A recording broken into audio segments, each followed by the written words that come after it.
Hey, here's a garden update, I guess. This right here, in the very first bed in the garden, is the glass gem corn in the front, and I have shelling peas in the back there, Lincoln shelling peas. I have a question about the glass gem corn, see if I can get in here and show you guys. This is my first time growing corn. I don't know if you can see that, but it has little shoots growing off the bottom. I think I should pull those off, but I wanted to ask before I did it. As you can see, I got different sizes because some came up and some didn't. So I replanted twice. So there's that. And then in the back, there are the peas growing up the back. They're doing pretty good. I actually picked the first good one today. And then I'll go over here. These are my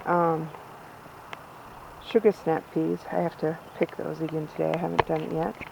And I can't remember. There's something right there that I planted in the front, and that's the only thing that grew, so I have to replant something here. And then over here is the other corn that I tried this year. It's doing pretty well, although not as well as the glass gem. This is called strawberry popcorn.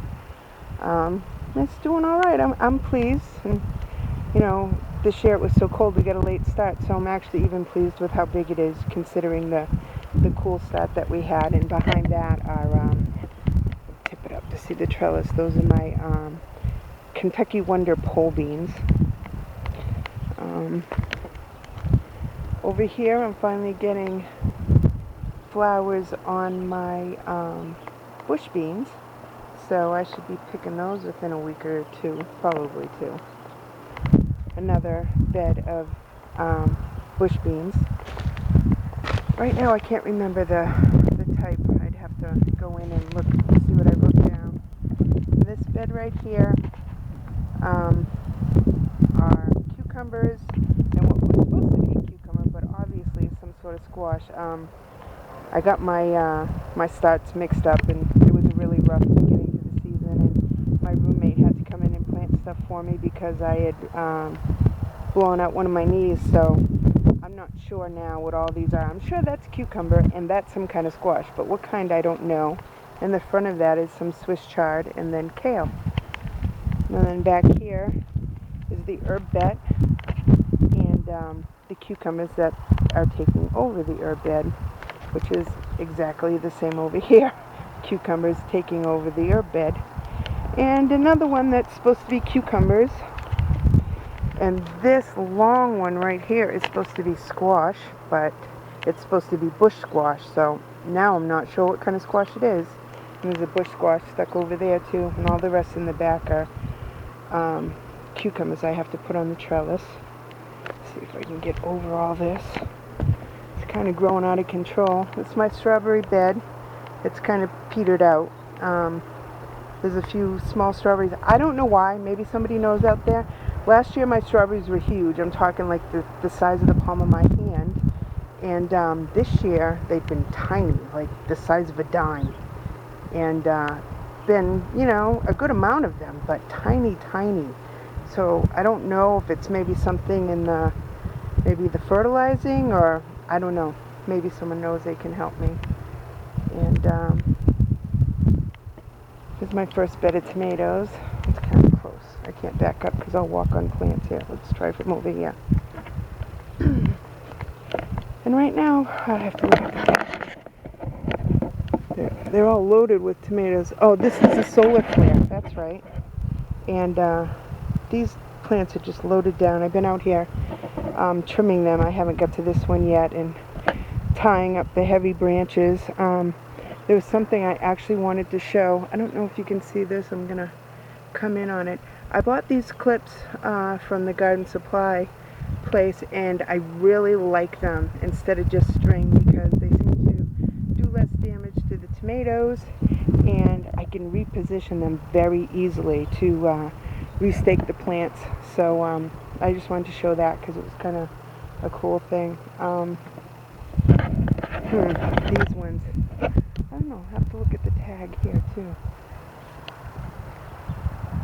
Oh, these are the pink Berkeley tie-dye, also dwarfing another herb bed. well. I was just trimming those up and tying them up. Some more. These right here in the front are supposed to be ground cherries or husk tomatoes. I don't know what everybody calls them wherever. This is my first time growing them. They're not getting tall, but they're very bushy, so I think I'm just not going to trim them. Just let them go and see what they do. Hopefully that'll work out all right. I think the tomatoes in this bed are purple prince or black prince. I haven't got to trimming that one up yet too. It's pretty much good for the tying up, but I need to trim. Here's another bed. I just started trimming this one up too because I like the bottom to be able to get a lot of air. And then over there, as you can see, there's some more tomatoes, and I haven't tied them up. You can see them hanging down. And some kind of bush squash. I'm gonna have to figure that out when they start growing, which I guess is fun because, you know, surprise. And I don't know if you remember, but 2 weeks ago I cut all this rhubarb down, completely off at the ground with a Sawzall. But as you can see, it didn't deter the rhubarb, which is going at the end of this season. It's going to get moved out into the yard. Over there is another bed with tomatoes and asparagus in the front, and some more tomatoes. The plants are all loaded with tomatoes. I'm very pleased with that. Although I haven't got any ripe ones yet, but that's okay. They get a while to grow. These are Roma tomatoes. This is the one I know because the shape is different. These are my only paste tomatoes that I managed to keep alive this year. I had some kind of wilt hit my grow room, and for some reason all the paste tomatoes that I had growing all died except for the Romas, and the rest of them were fine. It was just the paste tomatoes, so it was kind of odd. But that's the garden, or the outside garden anyway. So later.